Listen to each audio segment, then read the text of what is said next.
Yes, students, in our last session we are already deal with the struggle between king and parliament. Yes,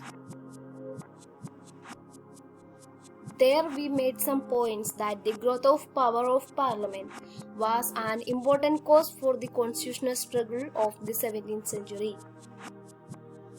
Under the Tudors, the parliament completed. Okay, you know very well the growth of parliament under the Tudors.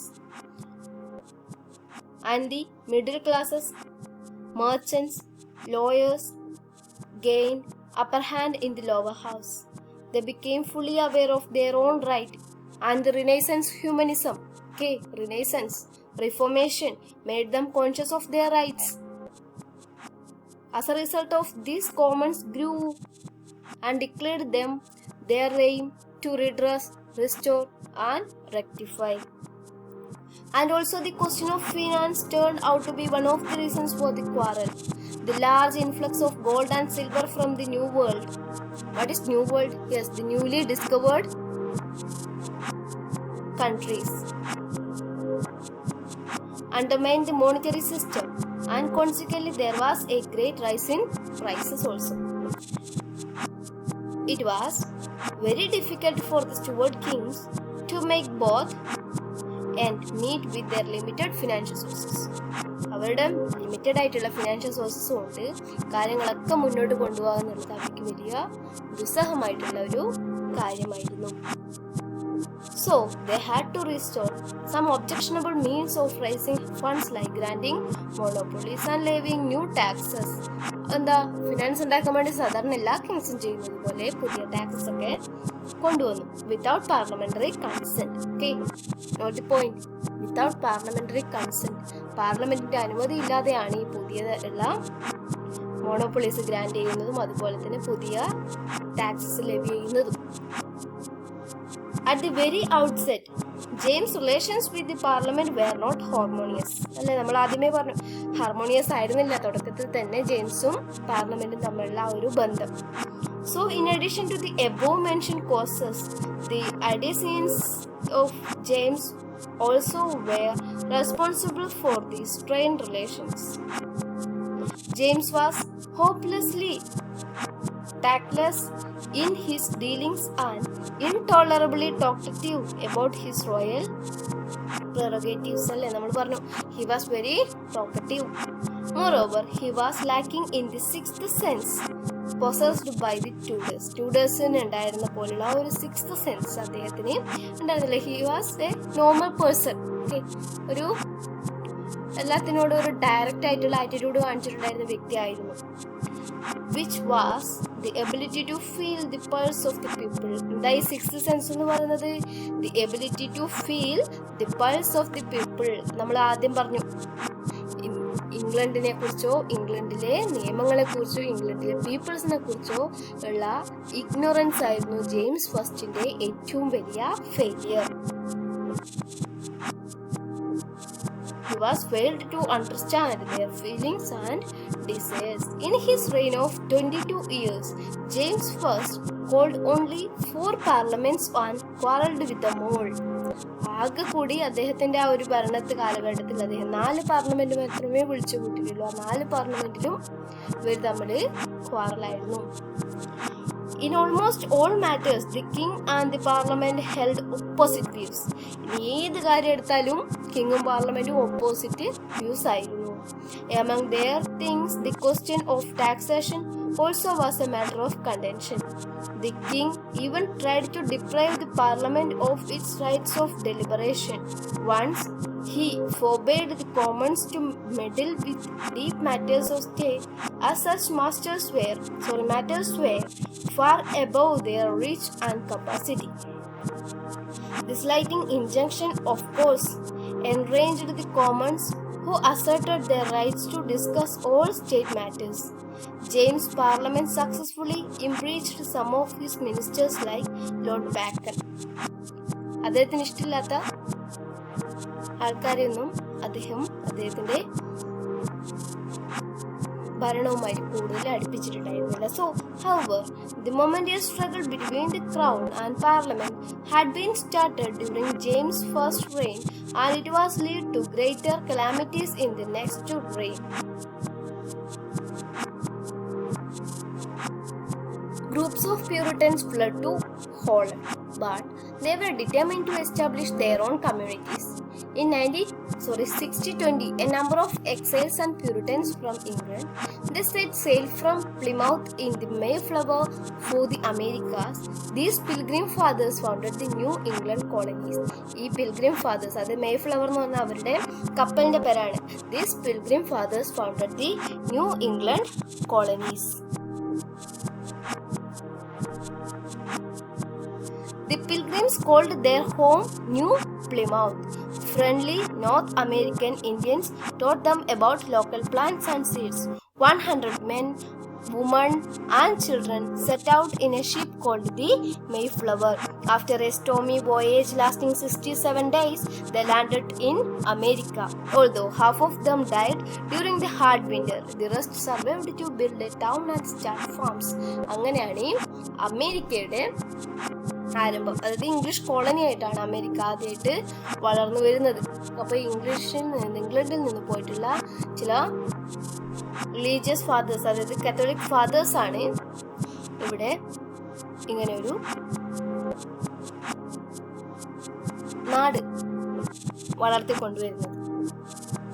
So ഇതിന് ശേഷം നമ്മളിപ്പോൾ James ഫസ്റ്റിനെ കുറിച്ചാണ് പഠിച്ചത്. ഇനി നമുക്ക് പഠിക്കാൻ പോകുന്നത് Charles First, son of James First, who was ruled from 1625 to 1649.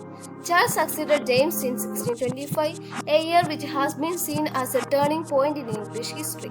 1625 എന്ന് പറയുന്നത് it was seen as a turning point in English history. Charles First, he was succeeded James in 1625, and the most obvious reason for this judgment lies in the new king's character.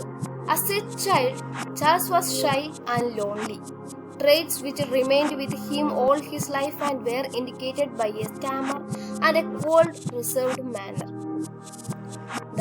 Charles ഫസ്റ്റിന്റെ സ്വഭാവം തന്നെയായിരുന്നു അദ്ദേഹത്തിനെ, അല്ലെങ്കിൽ English ഹിസ്റ്ററിയുടെ turning point എന്ന് ഇദ്ദേഹത്തിന്റെ coronation അല്ലെങ്കിൽ അദ്ദേഹം ഭരണത്തിൽ വന്ന ഒരു വർഷത്തെ വിശേഷിപ്പിക്കാനുള്ള കാരണം. He was shy and lonely, traits which remained with him all his life and were indicated by a stammer and a cold, reserved manner.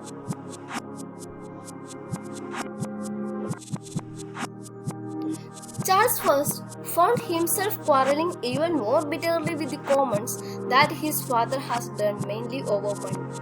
Finally, Charles dissolved and recalled Parliament several times by virtue to the raising of taxation and parliamentary rights. James ഫസ്റ്റിനേക്കാൾ കൂടുതൽ പാർലമെന്റുമായിട്ട് ഏറ്റവും problems ഉണ്ടാക്കിയിട്ടുള്ള മറ്റൊരു king ആണ് Charles first. He found himself quarreling even more bitterly with the Commons than his father has done, mainly over money. എന്തിന്റെ പേരിലായിരുന്നു? mainly over money. ഇതുപോലെ തന്നെ ടാക്സേഷന്റെ കാര്യത്തിലും അതുപോലെ ഓരോ മൊണോപോളീസ് ഗ്രാൻഡ് ചെയ്യുന്ന കാര്യത്തിലൊക്കെ ആയിട്ടായിരിക്കും ഇവിടെ ചാൾസും പാർലമെന്റുമായിട്ടുള്ള സ്ട്രഗിൾസ് ഉണ്ടാക്കിയിട്ടുള്ളത്.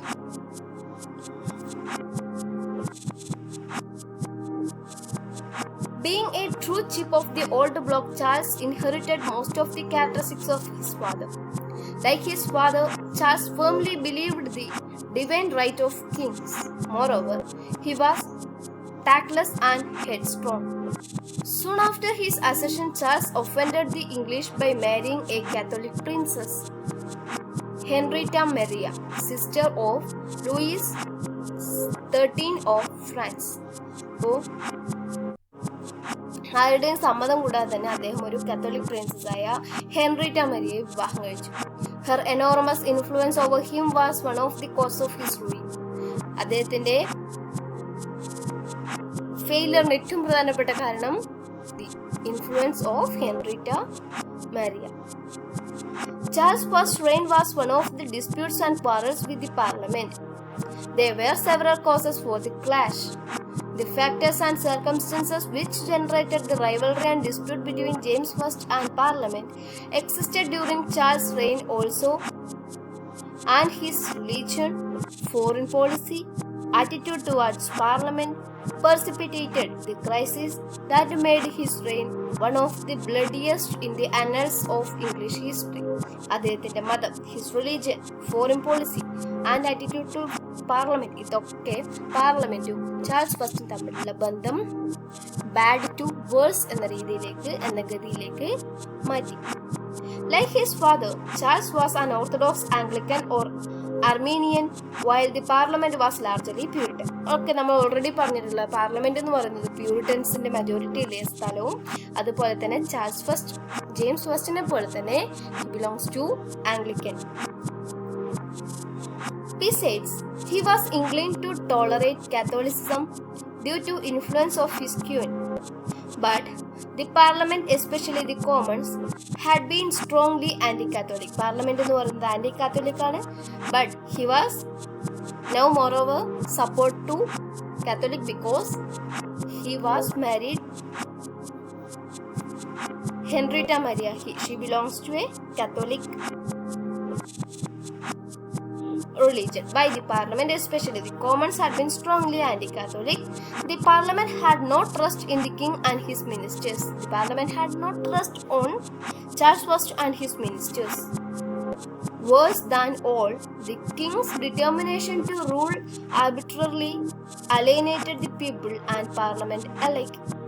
When the Parliament refused to vote him subsidies, he went on levying new taxes.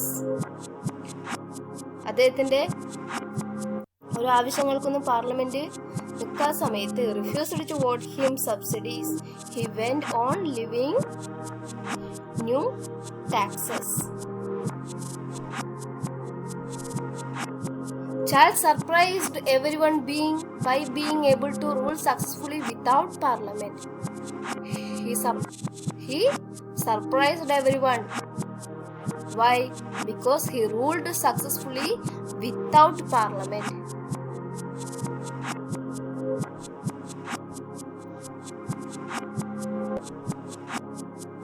And there were also people in England known as Puritans who were like the Scottish Presbyterians, wanted to democratic church with no bishops. William Laud urged bishops to inspect their bishoprics and punish anyone who did not conform. Okay, നമ്മൾ പ്യൂരിറ്റൻസിനെ കുറിച്ച് already പറഞ്ഞതാണ്. Many Puritans fled, thus increasing the numbers in the New England colonies.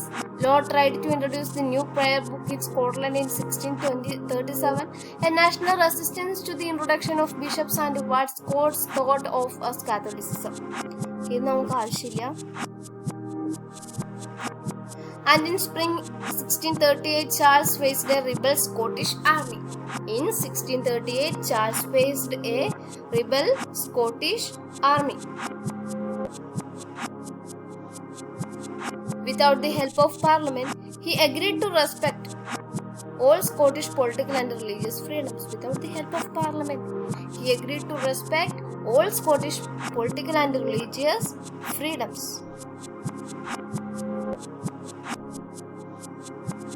And the Civil War.